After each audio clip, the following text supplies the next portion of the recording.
Bahujan Samaj party ने इस बार के लोकसभा चुनाव में काफी बड़ी संख्या में ब्राह्मणों को टिकट भी बांटे हैं, लेकिन उनके समर्थन में प्रचार प्रसार करने के लिए खुद ही मायावती और आकाश आनंद चुनावी मैदान में उतरते नजर आए। जबकि उम्मीद थी कि सतीश चंद्र मिश्रा भी यहां पर चुनावी मैदान में उतरेंगे, क्योंकि उनको भी स्टार प्रचारक की सूची में जगह मिली हुई थी, नंबर 3 की पोजीशन पर थे। इसके बावजूद अभी तक हमने सतीश चंद्र मिश्रा की, अगर देखा जाए दूसरे चरण के चुनाव के लिए, आज प्रचार प्रसार थम जाएगा। 26 अप्रैल को दूसरे चरण की वोटिंग होनी है, उसमें भी काफी ब्राह्मण चेहरे को उतारा गया है। इसके बावजूद उनकी एक भी जनसभा, एक भी रैली हमने नहीं देखी, क्योंकि इस वजह से माहौल काफी गर्माया हुआ है। क्योंकि एक तो बहुजन समाज पार्टी में पहले से ही कई सीनियर नेता पाला बदल चुके हैं। अगर हम देखें तो वही सीनियर नेताओं पर भाजपा और सपा भरोसा जताकर उनको टिकट दे चुकी है।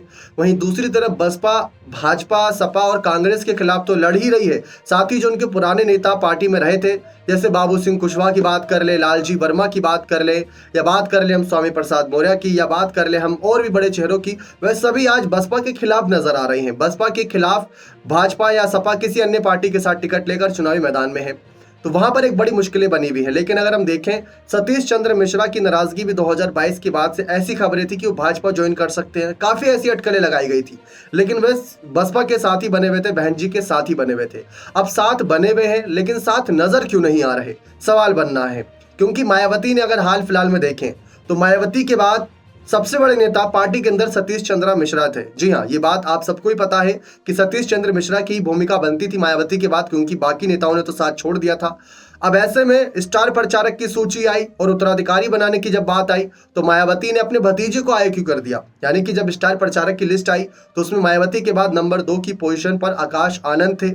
इससे पहले अगर हम देखें तो सतीश चंद्र मिश्रा हुआ करते थे, और नंबर 3 पर अगर हम देखें तो आकाश आनंद के पिता आनंद हुआ करते थे।